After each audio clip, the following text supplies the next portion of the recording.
Hey, focused learners! Welcome back to another explainer. Today, we're jumping right back into our Master Glossary series to tackle a topic that honestly, notoriously trips people up.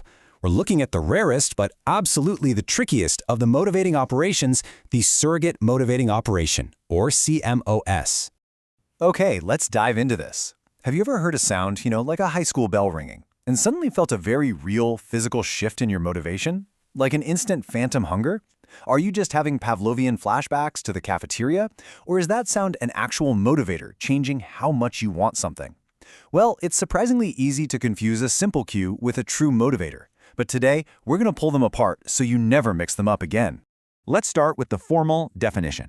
A CMO-S, or surrogate motivating operation, is a condition that acquires value because it reliably predicts something that already has value. Now, if you're hearing that and feeling a bit of, confusion, don't worry. Actually, scratch that. If you've struggled with this specific concept in the past, this explainer is totally designed to permanently fix that gap in your understanding. We're going to make this absolutely crystal clear. We literally have to get this right, because misunderstanding the CMO is exactly what we call a silent score killer on exams. Test writers know this concept is slippery. They know people mix up cues and motivators all the time, and they will absolutely use that against you in complex scenarios. But by the end of our time together today, you're going to see right through those trick questions. Section 1. The core mechanism, temporal pairing. Now, what's really interesting about this slide is how a completely neutral event, like a random sound, a clock, or an object, transforms into a powerful surrogate that drives behavior. It all comes down to temporal pairing. The equation is super simple. Temporal pairing equals acquired value. If you're familiar with other motivating operations, like the CMOR or the CMOT, you know they signal things like an upcoming need to escape from a worsening situation or maybe the sudden need for a specific tool. But the CMO-S, it's entirely different. It doesn't signal escape or tools. It acquires its power purely through association over time. It essentially borrows its value from something else that you already care about. Let's trace this timeline to really visualize how this temporal pairing happens in real life. Imagine that school lunch bell again. Day 1, the bell rings right before lunch. Day 2, the bell rings right before lunch. Day 3, the exact same thing, over and over again. The absolutely crucial point here is that the bell itself doesn't magically serve you food, right? You can't eat the sound of a bell. But because it always, without fail, precedes the presentation of the food, your brain starts to link the two tightly together. So let's walk through the exact steps of the surrogate conditioning. Step 1, the bell rings. Step 2, lunch is served. Step 3, your hunger-driven behaviors are evoked. You start to salivate, you rush to the cafeteria, you grab a tray. But because of that incredibly consistent temporal pairing we just talked about, soon the whole sequence shrinks. The bell rings, and immediately it evokes those exact same hunger-driven behaviors. The bell has become a true surrogate for the food itself. It literally makes you feel hungry before you even see the food. Section 2. The trap. SD versus CMO-S. Now that we've got the mechanism down, we really have to talk about where things go wrong for a lot of learners. The ultimate battleground on exams is the SD versus the CMO-S. And this brilliantly illustrates the core difference you absolutely have to memorize. An SD, or discriminatory stimulus, signals availability.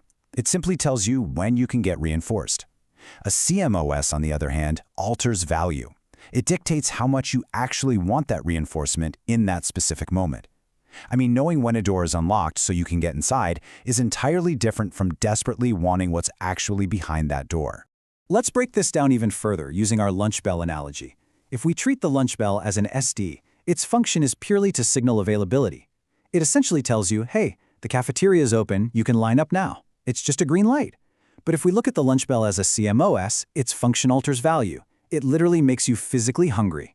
You have to coach your brain to separate the instruction to line up from the physiological, value-altering motivation of actual hunger. Now, I want to make a really important point here, because life is rarely as neat as a textbook. The truth is, most real-world cues are both. Real life is incredibly messy, and cues constantly overlap. When that bell rings in the hallway, it probably is telling you the cafeteria is open, and it's simultaneously making your stomach rumble. But here's the secret to passing your exams. You must learn to ruthlessly isolate the value-altering component. When you're reading a tricky scenario, you've got to ask yourself, is this question highlighting a change in availability, or is it highlighting a change in how much the person wants the outcome? Section 3. Application and next steps. Understanding the theory of motivating operations is fantastic, but how do we apply it to the complex, layered vignettes you're definitely going to face? To really drive this home, I want to bring back a really powerful quote from our source material. Confusing surrogate cues with discriminative stimuli is a silent score killer. We simply cannot afford to lose easy points just because an exam question layered an SD and a CMO-S on top of each other to confuse you. You now have the precise analytical tools to separate the when from the how much. So, how do we lock this in right now? Well, here is your clear, actionable roadmap to immediately test your new discrimination skills. Step 1. Head straight over to the secure platform portal at bxmededucation.com.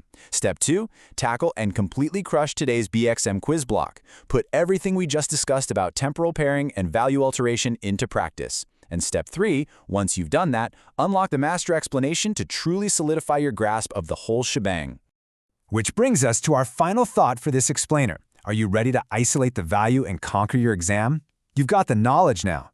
You know exactly what temporal pairing is, and you know the stark difference between a simple cue signaling availability and a true surrogate motivator altering value. Now it's time to get out there, test your skills, and prove it. Thanks for diving deep with us today, and happy studying.